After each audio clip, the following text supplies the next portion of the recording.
अवधूत चिंतन श्री गुरुदेव दत्त। श्री स्वामी समर्थ महाराज की जय।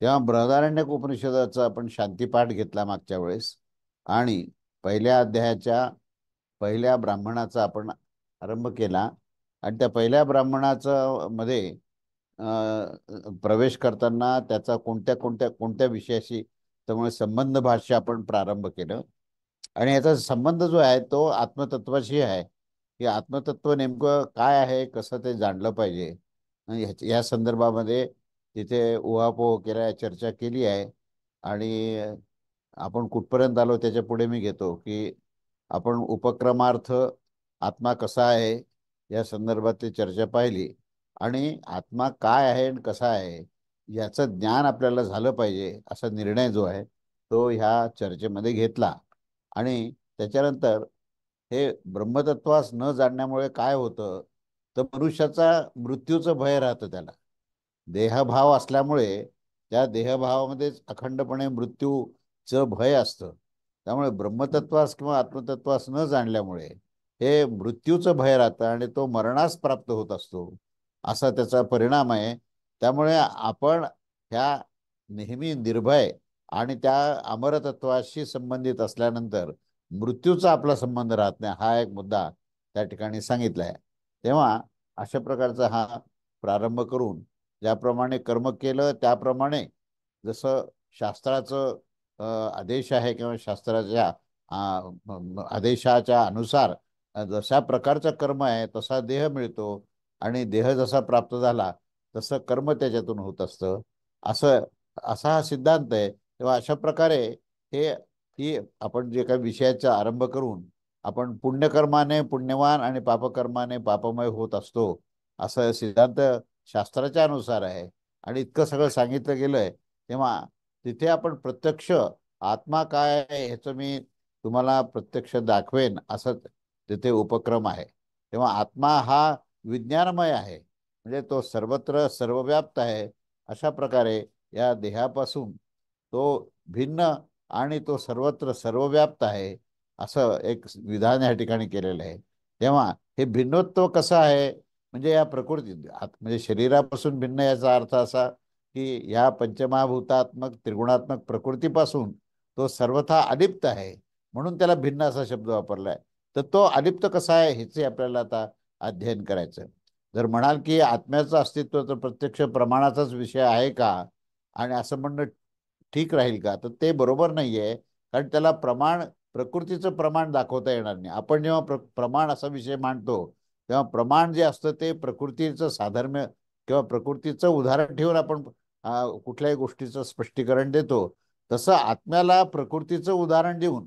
हे प्रत्यक्ष आपण त्याचं वर्णन करतोय असं म्हणणे हे ठीक नाहीये कारण तो प्रकृतीच्या पलीकडे आहे प्रकृतीपासून अलिप्त आहे आणि त्यामुळे त्या संबंधामध्ये विच्छेद झालेला आहे तेव्हा ज्याचा संबंध विच्छेद झाला प्रकृती संबंध विच्छेदित असा तो आत्मा आहे त्यामुळे प्रकृती हे त्याचं प्रत्यक्ष उदाहरण तुम्हाला देता येणार नाही तेव्हा काही लोकांचं असं म्हणणं आहे की प्रत्यक्ष किंवा अनुमानाने हे आत्मतत्व काय हे आपण समजून घेऊ शकतो तर असं होणार नाही असं शक्य नाही असं सिद्धांत मांडलेला आहे तेव्हा देहांतर झाल्यानंतर आत्म्याच्या अस्तित्वाला सुद्धा प्रत्यक्ष पाहता येईल काय असं पण काही लोकांचा प्रश्न आहे बौद्ध मतवादी जर म्हणतात तर की आत्मा हा नसतोच आत्म्याच्या अस्तित्वालाच ते नकारतात तेव्हा हे सर्व जे आहे हे सर्व जे ज्ञानप्राप्ती करता होणारे अडथळे आहेत किंवा ते प्रतिकूल आहे जसं घटादी जो प्रत्यक्ष प्रमाणाचा विषय आहे म्हणजे कोथिंबीर है ना अभी?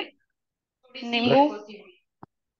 घट असतो किंवा घट नसतो त्या असं आपण म्हणतो त्यामुळे प्रत्यक्ष घटाच्या अस्तित्वाचा संबंध हा प्रकृतीशी आहे आणि त्यामुळे त्याचा त्या घटासारखा तो उद्देश घेऊन आपण काही त्याचं सांगता येणार नाही आपल्याला त्यामुळे हा कुठल्याही प्राकृतिक पदार्थाचा आपल्याला साधर्म्य दाखवता येणार नाही किंवा प्रत्यक्ष दाखवण्याकरता प्राकृतिक पदार्थाचं आपल्याला उदाहरण देता येणार नाही तेव्हा स्थाणू इत्यादी पुरुषाधिकाचा जो भ्रम झालेला आहे आणि त्या भ्रमामध्ये तो वस्तूमध्ये आत्मा पदार्थामध्ये आत्मा प्रकृतीमध्ये आत्म्याचा शोध घेतो आणि त्याचा संशय अजून बळावतो की खरंच हा आत्मा आहे का नाही आणि जीवन सगळं जे आहे हे त्याचा अनुभव त्या प्रकृतीशी संबंध असल्यामुळेच त्याचा त्या संदर्भातच तो सत्याचा अभ्यास करत असतो.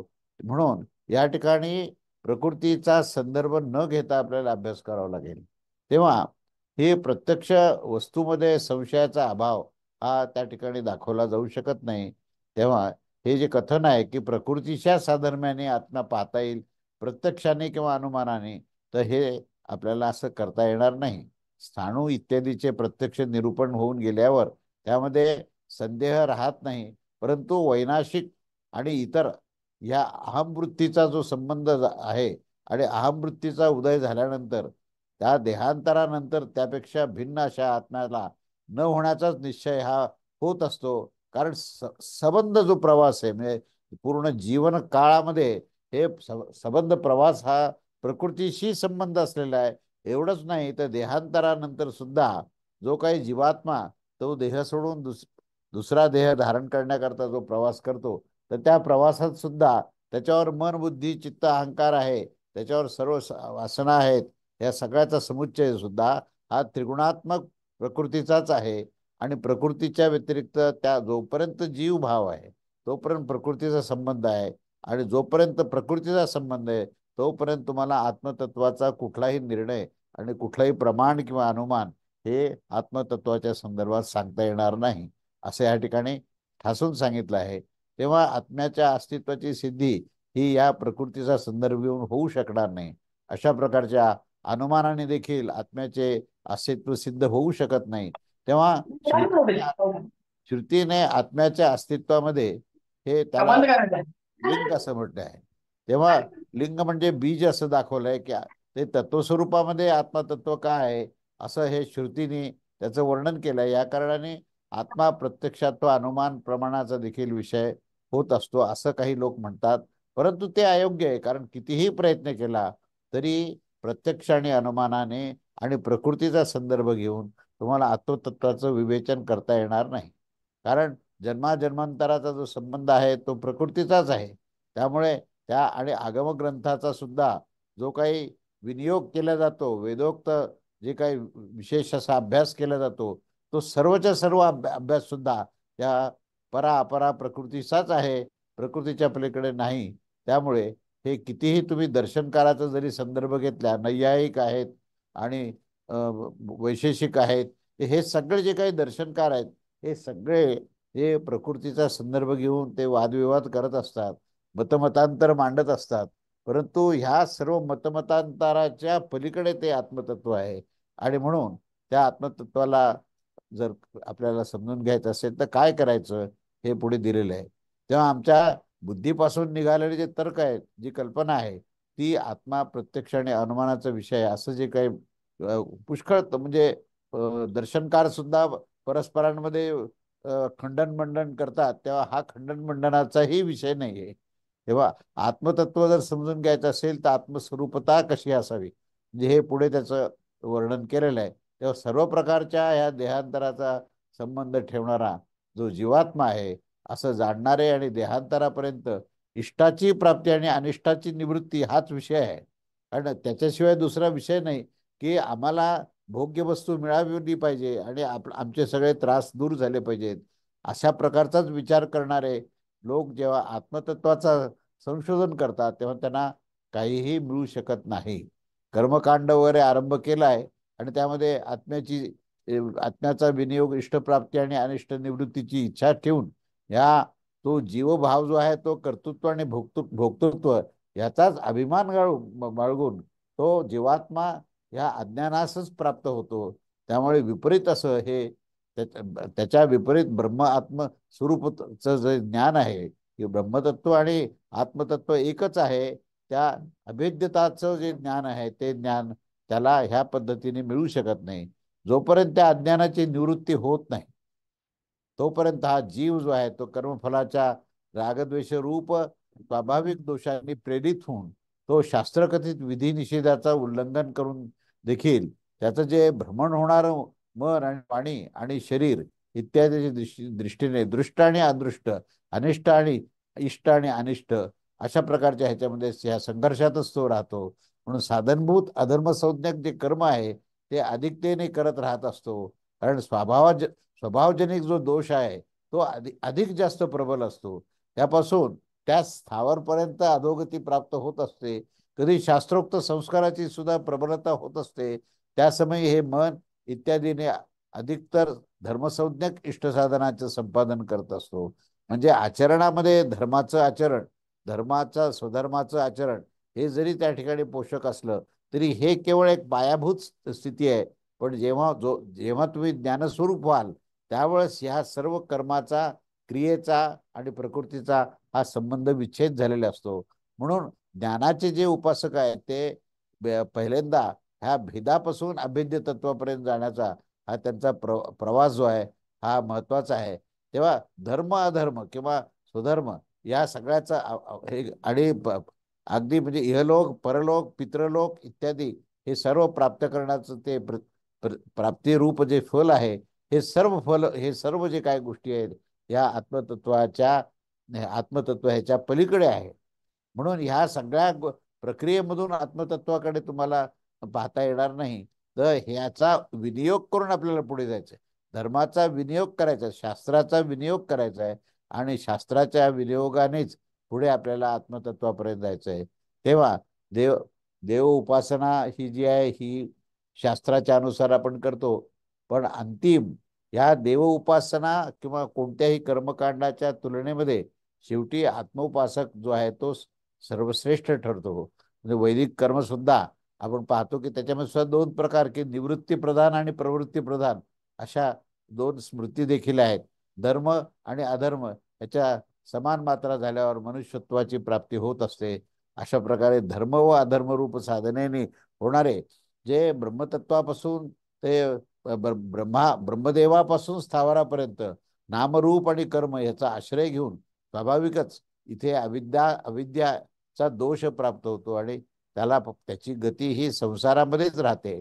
तेव्हा हे साध्य साधन रूप जे व्याकृत जग आहे आणि उत्पत्तीपासून त्याच्या पूर्वी असलेलं अव्याकृत जे जग आहे हे आत्म्यामध्ये क्रियाकारक व फलाचा आरोपरूप अशी अविद्याकृत संसार ही बीज अंकुरादीच्या समान प्रवाह रूपाने अनादी आणि अनंत आणि ती अनर्थ रूप आहे. तेव्हा ह्यापासून विरक्त झालेले पुरुषाची अविद्येची निवृत्तीच्या साठी याच्या विपरीत ब्रह्मविद्येच्या प्राप्तीरूप प्रयोजन असणारे हे उपनिषदाचा आरंभास प्रारंभ करणारे आहे. तेव्हा या उपनिषदाच्या आरंभामध्ये सांगितलेले जे अश्वमेध कर्मासंबंधी पहिल्यांदा त्याचं अश्वमेध कर्म काय आहे आणि त्याचं विज्ञान काय आहे याची सुरुवात, या उपनिषदाची सुरुवात ही अश्वमेध कर्मापासून केलेली आहे. आणि त्याचं विज्ञान काय आहे, त्याचं प्रयोजन काय आहे याचंही पहिला प्रथम ब्राह्मणामध्ये याचा उल्लेख केलेला आहे आणि त्याचं वर्णन केलेलं आहे. तेव्हा हे अश्वमेध यज्ञामध्ये सुद्धा जो कोणाचा अधिकार असतो आणि कोणाचा अधिकार नसतो ह्याचाही उहापोह केली आहे.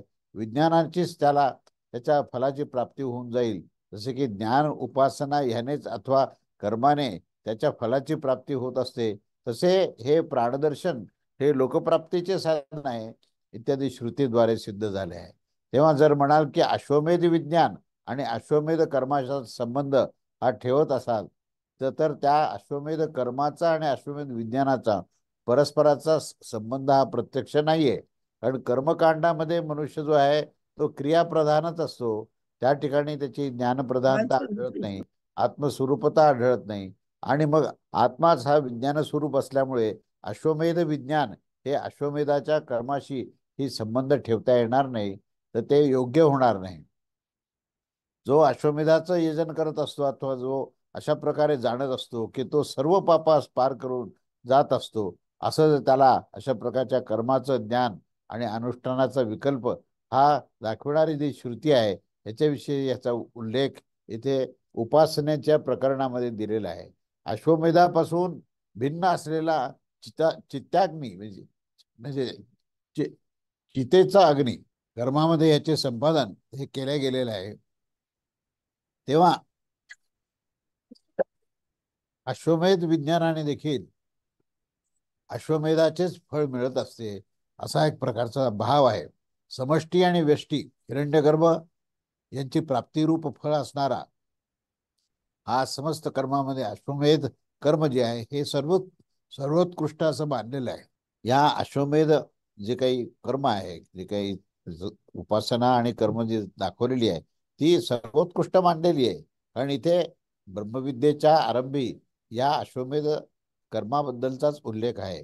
त्यामुळे या कर्माचा संसार संबंध प्रदर्शित करण्यासाठीच केलेला आहे.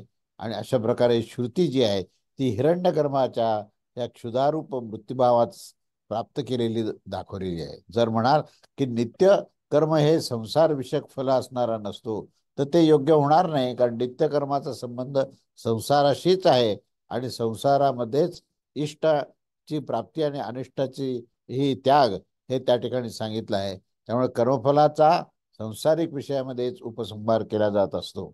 आणि श्रुती असं सांगते की सर्वच कर्माचा संबंध हा हा या स्त्रियांशी संबंधित आहे. मला स्त्री हवी, मला स्त्री प्राप्त व्हावी, एवढीच कामना या अनेक प्रकारच्या कर्मामध्ये दिसते. आणि अशा प्रकारे स्वभावानेच समस्त कर्माची जी सकामता आहे ती त्या काम्य कर्म म्हणूनच त्याला दाखवलेलं आहे. म्हणून पुत्र कर्म आणि अपराविद्या, मनुष्यलोक, पितृलोक आणि देवलोक अशा प्रकारे विभिन्न फळ दाखवणारी ही श्रुती हे जगत नामरूप आणि कर्म या तीन अवयवाने युक्त आहे असं सांगून अंती या तीन अन्नरूपातच त्याचा उपसंहार केला आहे. तात्पर्य असं आहे की समस्त कर्माचं फळ जे आहे हे व्याकृत संसारच आहे. हेच त्रय उत्पत्तीच्या पूर्वी आणि तर अव्याकृत होते, तेच बीज रूपाने वृक्षाच्या समान समस्त प्राण्यांच्या कर्मवश हे व्याकृत होऊन जाते. आणि व्याकृत म्हणजे व्यक्त, तर ते हे व्यक्ता अव्यक्त रूप संसाराचा हा अविद्येचाच विषय आहे. अविद्येनेच मूर्त अमूर्त आणि त्याचे वासनारूप हा संसार क्रिया कारक आणि फलरूपाने होणाऱ्या आत्मभावानेच हे आरोपित असतं. ह्याच्यामध्ये आत्मभावनाने आरोपित होत असतं. आत्म्यावर ही सगळी आरोपण आहे की वास्तविक जगतामध्ये सगळं भ्रमण आहे. कर्म हे जगतातच आहे, संसाराशीच संबंधित आहे. परंतु आत्मतत्वाचा त्या ठिकाणी आधार घेतलेला आहे. ज्ञानाचा आधार घेऊन क्रिया केली आहे, पण क्रियेमध्ये लिप्त झालं की ते ज्ञान लुप्त होतं. अशा प्रकारचा ही भूमिका इथे समजणं आवश्यक आहे. ह्याच्यापेक्षा या सर्व कर्मापेक्षा भिन्न असलेला आत्मा जो आहे तो नाम रूप आणि कर्माने तो रहित आहे. अद्वितीय व नित्य शुद्ध बुद्ध युक्त रूप ठेवण्याने क्रिया कारक आणि फल भेदादी विपरीत भावाने प्रतीत होत असतो. तेव्हा या साध्य साधन रूप व क्रियाकारक आणि फलभेद रूप संसारापासून हे एवढंच आहे अशा प्रकारचं विरक्त झालेल्या पुरुषास कामादी दोषमय आणि कामादी दोषमय कर्माची बीजभूता अविद्येची रज्जूमध्ये सर्पज्ञानाच्या बंधनाने असलेल्याची समान असलेल्याप्रमाणे आणि निवृत्त करण्यासाठी ब्रह्मविद्येचा आरंभ केला जातो. म्हणजे या सगळ्या अज्ञानाची निवृत्ती, संसारामध्ये असलेल्या आसक्तीची निवृत्ती, त्याचं पहिल्यांदा हे ध्यान होणे आणि मग त्याच्यातून निवृत्त होणे, या निवृत्त स्थितीमध्येच ब्रह्मविद्येचा आरंभ होतो. त्यामध्ये अश्वमेध विद्येचं वर्णन करण्यासाठी आता या ठिकाणी उषा व अश्वस्य इत्यादी मंत्र म्हणून या ठिकाणी प्रारंभ केलेला आहे. हे अश्वमेध यज्ञामध्ये अश्वाची प्रधानता होण्याच्या कारणाने इथे अश्वविषयक दृष्टीच सांगितली आहे. हा यज्ञ जो आहे तो अश्वनामाने अंकित आहे आणि ह्याच्या देवता प्रजापती आहेत आणि ह्यामुळे त्यामध्ये अश्वाची प्रधान कल्पना दिलेली आहे. असं हे संबंध भाष्य इथे संपतं. त्याच्यानंतर पुढचा भाग बघू आपण. आता अश्वाची कल्पना काय, अश्वाच्या अवयवाबद्दलचं काय दृष्टिकोन आहे, काळाचा काय दृष्टिकोन आहे इत्यादी आता आपण प्रत्यक्ष या उपनिषदाच्या पहिल्या मंत्रामध्ये आपण शिरत आहोत. की प्रत्यक्ष या उपनिषदामध्ये अश्वाची कल्पना केली आहे. अश्व म्हणजे घोडा आणि ह्या घोड्याची कल्पना करून त्याचे अवयव आणि मग काळाच्या दृष्टीने त्याच्याबद्दलचं जे संकल्पना आहे ती या ठिकाणी स्पष्ट करण्याचा प्रयत्न केलेला आहे. तेव्हा आपण हा पहिल्या अध्यायातला पहिला ब्राह्मण आणि त्यातला पहिला मंत्र हे आपण आता पाहत आहोत. तेव्हा पहिला मंत्र असा आहे की ओम उषा वा अश्वस्य मेधस्य शिरः सूर्यश्च क्षुर्वात प्राणी व्यात्तम अग्निर्वैश्वानरः संवत्सर आत्मा अश्वस्य मेधस्य देवहु पृष्ठम अंतरिक्षम उदरम पृथ्वी पाजन्स्यम दिशः पार्श्वे अवांतर दिशः पर्शव ऋतोवांगानी मासाश्च धर्मांश्च पर्वाण्य हो रागाणी प्रतिष्ठा नक्षत्राण्या अस्थिनी नभो मासानी वध्य सिकता सिंधवो गुदा यकृत क्लो मानश्च पर्वता औषध यश्च वनस्पतयश्च लोकामनु लोकानु उद्योन्पूर्वोर्धो निम निम्नोच्च निम्नोच्चंस धनार्धो यद विजृंभते यद यद विजृंभते तद धनु ते तत्स्यान्नयति तद्वर्षिती वागे वास्य वाक असा हा मंत्र आहे. तेव्हा त्याचा अर्थ आपण पहिल्यांदा शब्दशः अर्थ काय ते पाहू आणि मग त्याचा आशय आपण विस्ताराने पाहूया. तेव्हा या मंत्राचा शब्दशः अर्थ असा आहे की ओम उषा ब्रह्ममुहूर्त या यज्ञासंबंधी अश्वाचे शिर आहे, सूर्य त्याचा नेत्र आहे, वायू त्याचा प्राण आहे, वैश्वानर अग्नी हे उघडे असणारे त्याचे तोंड आहे आणि संवत्सर हे यज्ञीय अश्वाचा आत्मा आहे, द्युलोक त्याचे पीठ आहे, अंतरिक्ष त्याचं उदर आहे, पृथ्वी त्याचे पाय ठेवण्याचे स्थान आहे, दिशा त्याच्या फासळ्या आहेत, ऋतू अंग आहे, मास आणि अर्धमास पर्व संधिस्थान आहे, दिवस आणि रात्र प्रतिष्ठा आहे पाद आहे, नक्षत्र अस्थि आहेत, आकाश आकाशस्थित मेघमास आहे, बालू वध्य उदरस्थित अर्धोपक्व अन्न आहे, नादी नदी ज्या आहेत नदी किंवा नद्या ज्या आहेत त्या नाड्या आहेत, पर्वत यकृत आणि हृदयगत मांसखंड आहेत, औषधी आणि वनस्पती हे लोमरूपात आहेत, ऊर्ध्व दिशेने जाणारे जे सूर्य आहे ते कमरेचा खाली अंग आहे, त्याचे जानवे त्याचे विजेचे चमकणे होय आणि शरीर हलवणे मेघाची गर्जना आणि जो मूत्रत्याग करत असो त्याची तीच ती वर्षा आणि वाणीच त्याची वाणी हीच त्याची वाणी आहे. अशा प्रकार त्याचा शब्दशः अर्थ आहे.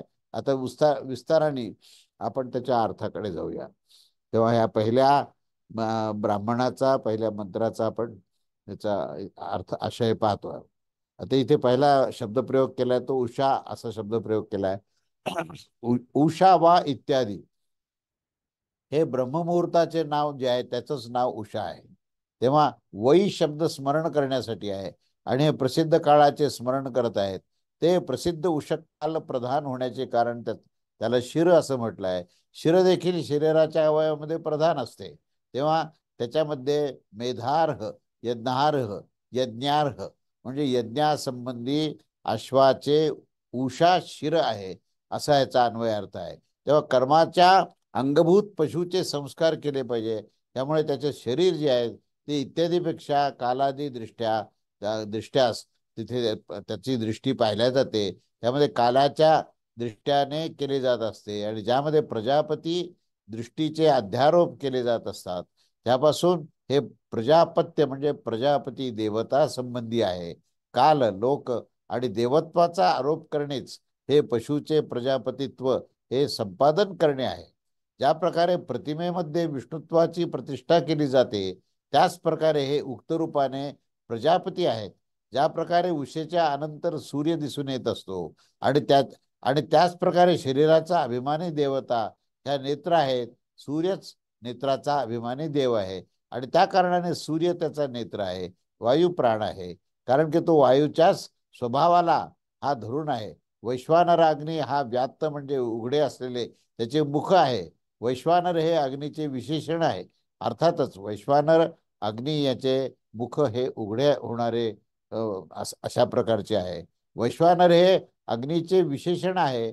अर्थात वैश्वानर अग्नी म्हणजेच मुख उघडे असलेले आहे. कारण मुखाचे अधिष्ठात्र देवता ही अग्नीच आहे. संवत्सर आत्मा आहे. संवत्सर 12 आणि 13 महिन्याचे असतात. तो त्याचा आत्मा म्हणजे शरीर आहे आणि काळाच्या अवयवाचे संवत्सरच शरीर आहे आणि या सर्व अंगाचा मध्यभाग आहे तो आत्मा आहे. या श्रुतीचा अनुसार शरीरच आत्मा आहे. अश्वस्य मेधस्य त्याची पुनरावृत्ती या सर्वांच्या बरोबर संबंध प्रदर्शित करणारी अशी आहे. ऊर्ध्वत्वामध्ये समानता होण्याच्या कारणाने द्युलोक त्याचा पृष्ठभाग आहे. अवकाश या छिद्ररूपतेमध्ये समानता होण्याच्या कारणाने अंतरिक्ष उदर आहे, पृथ्वी पाजस्य पादस्य म्हणजे पाय ठेवण्याचे स्थान आहे, पादस्यचे वर्णन त्याचे रूपांतर हे पाजस्य असं झालेलं आहे. चारी दिशा ह्या पार्श्वभाग आहेत, कारण की पार्श्वभागास दिशेचा संबंध येतो. जर म्हणाल तर पार्श्व आणि दिशेची जी संख्या आहे त्याच्यामध्ये समानता आहे, न समानता न होण्याच्या कारणाने असं म्हणणं हे इथे उचित नाही. कारण असं असं म्हणणे देखील उचित नाही, कारण की अश्वाचे मुख देखील सर्वच दिशेकडेच असू शकते. तेव्हा पार्श्वचे सर्वच दिशेचे संबंध होण्याच्या कारणाने यामध्ये काहीही दोष नाही. आग्नेयी आदी अवांतर दिशा ज्या आहेत त्या फासळ्या अर्थात पार्श्वभागाच्या बाजूने असलेल्या हाडाचा भाग आहे. ऋतू अंग आहे, कारण की संवत्सराचे अवयव असण्याच्या कारणाने अंगाशी त्याची समानता आहे. मास आणि अर्धमास पर्व ही संधी आहेत, कारण की संधीशी त्याची समानता आहे. दिवस आणि रात्र ही प्रतिष्ठा आहे. अहोरात्राणी या पदामध्ये बहुवचन होण्याच्या कारणाने प्रजापती, देवता, पितृगण, मनुष्य आणि सर्वांचे दिवसरात्र प्रतिष्ठा प्रतिष्ठा असे अर्थात त्याचे ते पद आहे, कारण की ह्यापासूनच ते प्रतिष्ठित होत असतं. आणि अश्व जे आहेत ते पायाद्वारे होत असतं. शुक्ल शुक्लत्वामध्ये समानता होण्याच्या कारणाने नक्षत्र ही त्याची हाडे आहेत. आकाश आणि आकाशस्थित मेघ हे कारण की अंतरिक्ष आकाशाची जी उदररूपता सांगितली आहे तीच मास आहे, कारण की जलरूप हे रुधिर बरसण्यात त्याची मासाची समानता आहे. अवयवाच्या जवळजवळ राहण्याने त्याची समानता होण्याच्या कारणाने वाळू, वध्य, उदरस्थित, अर्धजीर्ण अन्न आणि सिंधू अर्थात स्यंदन बहिणीमध्ये समानता आहे असल्याच्या कारणाने नद्या, गुदा, नाडी हे आहेत, कारण हे तेथे सिंधवाहा आणि गुदाहा हे दोन्ही बहुवचनी आहेत. का कठीण आणि उंच दिशेने उभारलेले असल्या कारणाने पर्वत यकृत आणि क्लोमा हे हृदयाच्या अधोभागामध्ये आहेत. सरळ आणि डाव्या बाजूने दोन मासखंड आहेत. क्लोमाना हे एकेकाचे अर्थाने नित्य बहुवचनात होत असते. औषधी, क्षुद्र स्थावर आणि वनस्पती, महान स्थावर हे यथासंभव लोम आणि केस आहेत. सूर्य आणि मध्यान्ह कालापर्यंत जे उगवून ऊर्ध्व दिशेने जात असतो तो अश्वाच्या पूर्वार्ध म्हणजे निम्नलोचन अर्थात मध्यान्ह काळापासून मावळण्यापर्यंतच्या या दिशेने जाताना तो सूर्य हा जगनार्थ, अपरार्ध म्हणजे अधः दिशेने जात असतो. कारण की पूर्वत्व आणि अपरत्वामध्ये त्यांना उगवताना आणि अस्त होताना सूर्याची समानता भासत असते. आणि जो हा जमुहाई लोम म्हणजे जांभाई घेत असताना अंगांना तो पसरत असतो आणि विशेष रूपाने झाडत असतो. तेच विजेचे चमकडे आहे, कारण की विद्येतन आणि मुख व मेघाचे विदारणे हे समानच आहे. आणि जो हलवतो अर्थात शरीरास कंपित करतो असतो तीच ती मेघगर्जना आहे, कारण की या दोन्हीमध्ये गर्जन शब्द असल्याची समानता आहे. आणि तो अश्व जो आहे तो मूत्रत्याग करत असतो तीच वर्षा आहे, कारण की भिजविण्यात या दोघांची समानता आहे. वाक आणि शब्दच या अश्वाची वाणी आहे. आणि तात्पर्य असं आहे की येथे कोणतीच कल्पना नसते, तर ही फक्त त्या ठिकाणी अश्वाचं त्या ठिकाणी उदाहरण दिलेलं आहे. आणि अश्वाचं उदाहरण हे पूर्ण ब्रह्मांडाला व्याप्त असं उदाहरण आहे. संबंध ब्रह्मांडामध्येच तो अश्वाची कल्पना करून या ठिकाणी त्याचं विवेचन केलेलं आहे. म्हणून हा अश्वमेध यज्ञाच्या आधी ही अश्व नावाची काय कल्पना आहे, ती संकल्पना या संबंध ब्रह्मांडाने व्याप्त कशी आहे याचं हे वर्णन आपण आता हे पाहिलेलं आहे. तेव्हा हा प्रथम ब्राह्मण इथे संपतो आणि आता आपण पुढच्या म्हणजे दुसऱ्या ब्राह्मणाला आपण प्रारंभ करू.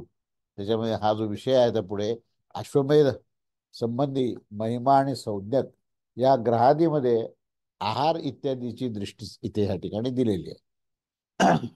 आहार आहार इत्यादी अश्वाच्या मागे पुढे महिमा नामाचे एक सोने व चांदीचे दोन ग्रह हे यज्ञीय पात्र विशेष ठेवल्या जात असतात. त्यांच्या संबंधाने ठेवणारी ही दृष्टी आहे.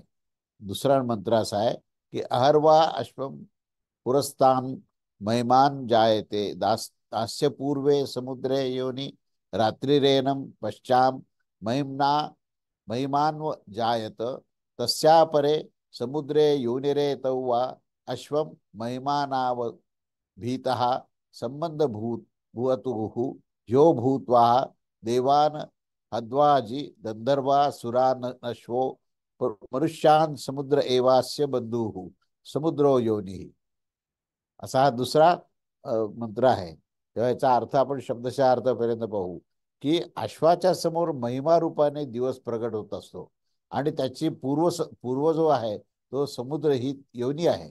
रात्री याच्या मागे महिमा रूपाने प्रगट होत असते. याचा अपर म्हणजे पश्चिमेस समुद्र योनी आहे आणि हेच दोघेही अश्वाच्या मागे आणि पुढे असलेल्या महिमा संज्ञक ग्रह आहेत. याने याने होऊन देवतांची वाजी म्हणजे घोडे, ही वाजी होऊन गंधर्वास अरवा होऊन असुरास आणि अश्व होऊन मनुष्याचे वहन केले आहे. समुद्रच याचा बंधू आहे आणि समुद्रच त्याचं उगमस्थान आहे असा याचा अर्थ आहे. तेव्हा आता याचा जो आशय आहे तो आशय आपल्याला समजून घेणं आवश्यक आहे की तो आशय असा आहे की दीप्तीमध्ये समानता होण्याच्या कारणाने दिवस हा जो आहे सुवर्णमय ग्रह आहे आणि दिवसच ह्या अश्वाच्या समोर महिमा रूपात प्रगट झालेला आहे. तर कशा प्रकारे? कारण की जो अश्व आहे तो स्वतः प्रजापती रूप आहे. आदित्य रूप प्रजापतीच हा दिवसाने ओळखला जातो आणि ज्या प्रकारे वृक्षास लक्ष बनवून वीज चमकत असते त्याच प्रकारे या अश्वास लक्षित करून दिनरूप सुवर्णमय महिमा संज्ञक हा ग्रह प्रगट होत असतो. त्या ग्रहाच्या पूर्वी समुद्र अर्थात पूर्व समुद्र योनी आहे. योनी अर्थात प्राप्तिस्थान. येथे वैदिक प्रक्रियेच्या अनुसार प्रथम विभक्तीचे हे सप्तमीच्या रूपात व्यत्यय आले आहे. त्यामुळे पूर्वे समुद्रेच पूर्व हा समुद्र हा असा त्याचा अर्थ काढला जातो. अशा प्रकारे वर्णामध्ये आणि निकृष्टतेमध्ये समानता होण्याच्या कारणाने रात्री राजत चंद्राचा हा ग्रह आहे आणि त्याचा पश्चिमच भाग जो आहे तो समुद्र आहे आणि तो उगमस्थान आहे. महत्तेच्या कारणाने त्याला ही महिमा अशी सांगितली आहे. कारण यास महिमा म्हटल्या जात आहे. ही अश्वाची विभूतीच आहे की ह्याच्या मागे आणि पुढे सुवर्ण आणि चांदीचे ग्रह हे पत्र विशेष ठेवले जात आहेत. ती ही महिमा अर्थात उपरोक्त दाखविलेले हे जे लक्षण असणारे जी महिमा संज्ञक ग्रहच अश्वाच्या पुढे आणि मागे हे असतात. ही पुनरुक्ती जी आहे ती अश्वाच्या स्तुतीसाठी आहे आणि ह्यो भूत्वा इत्यादी वाक्य इथे अश्वाच्या स्तुतीसाठी आहे. तेव्हा गतिकर्मच हे धातुरूप हय असं आहे. तेव्हा हय याचा अर्थ विशिष्ट गतिमानता आहे अथवा हय अश्वाच्या जातीविशेष पण आहे.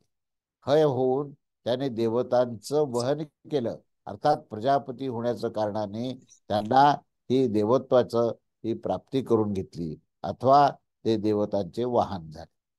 आता याच्यावर काही शंका समाधान आहे, प्रश्न उत्तर आहेत गुरु शिष्यामध्ये. त्यामुळे ते आपण पाहिल्यानंतर हा विषय आणखीन स्पष्ट होईल. शंका अशी विचारली की परंतु वाहन होणे तर निंदाजनक आहे, मग त्याची स्तुती कशी काय करण्यात येईल? कारण अश्व हा वाहन रूपामध्ये आणि त्याची स्तुती केलेली आहे, पण वाहन वाहन असणं ही इथे शंका ज्याने विचारली आहे तर तो म्हणतो की वाहन असणं ही तर निकृष्ट गोष्ट आहे, निंदाजनक आहे. मग त्याची स्तुती कशी काय केली आणि त्याचा स्तुती करण्याचा योग आहे असं हे कसं काय तिथे मांडलेलं आहे याचं जरा स्पष्टीकरण सांगू शकता का? त्याच्यावर गुरु त्याचं समाधान करतात की असं ही स्तुती करण्यात काही दोष नाही. कारण अश्वाचे वाहन होणे ही तर स्वाभाविकच गोष्ट आहे. स्वाभाविक होण्याच्या कारणाने देवादिकांच्या बरोबर या वाहनाचा संबंध येतो आणि उच्च पदाचीच त्याला एका प्रकारे प्राप्ती होते. आणि देवदेवतांना वहन करणं ही गोष्ट ही स्तुतीलाच योग्य आहे, श्रेष्ठच आहे आणि ती उच्च पदाचीच प्राप्ती आहे. तेव्हा ही तर त्याची स्तुतीच आहे. अशा प्रकारे वाजी आदी देखील जातीविशेषच आहे. त्यामुळे याचा संबंध अशा प्रकारे आहे की वाजी होऊन त्याने गंधर्वाचे वहन केले आणि अर्क होऊन असुरांचा आणि अश्व होऊन मनुष्याचे वहन केले. समुद्र अर्थात परमात्माच ह्याचे बंधू बंधान आहे. कारण की यामध्ये हा बांधला जात असतो आणि समुद्रच योनी म्हणजे त्याच्या उत्पत्तीमध्ये ते मूळ कारण आहे. अशा प्रकारे हे शुद्ध योनी आणि शुद्ध स्थिती असणार आहे असे सांगून याची स्तुती केली जात आहे. अथवा अश्वजलामध्ये हा योनिवाल आहे आणि ह्या श्रुतीचा अनुसार प्रसिद्ध हा समुद्रच याची योनी आहे. अशा प्रकारे बृहदारण्यकात उपनिषदातील हा प्रथमाध्यायाचा प्रथम अश्वमेध ब्राह्मण हा या ठिकाणी संपन्न झालेला आहे. म्हणजे या ठिकाणी प्रथम अश्वमेध ब्राह्मणाचं इथे आपण परिपूर्ण केले 2 मंत्रामध्ये. आणि याच्यामध्ये अश्वमेध जे जे काही अश्वाचं इथे रूपक सांगितलंय त्या रूपकामध्ये परिपूर्णतेने तो ब्रह्मांडामध्ये ते ब्रह्मतत्व कसं आहे हे सांगण्याची ही पूर्वपीठिका आहे. कारण हा अश्व जो आहे ना तो सर्वत्र सर्वव्याप्त आहे. त्याचं विज्ञान स्वरूप सांगितलेलं आहे. आणि त्यामुळे त्या अश्वाचं उदाहरण समोर ठेवून उषःकालापासून ते सूर्यास्तापर्यंत सगळं वर्णन हे या अश्वाचं आणि या ब्रह्मांडामध्ये विविध प्रकारचा आविष्कार कसा आहे ह्याच्याबद्दलचं विवेचन या ठिकाणी विस्ताराने केलं आहे. तेव्हा ही जी पार्श्वभूमी आहे ही पार्श्वभूमी आपल्याला आता दुसऱ्या ब्राह्मणामध्ये विस्ताराने त्याचं सगळी विवेचन त्याचं कारण काय आहे याची आपल्याला माहिती मिळेल. तेव्हा इथे आपण थांबूया. अवधूत चिंतन श्री गुरुदेव दत्त. श्री स्वामी समर्थ महाराज की जय.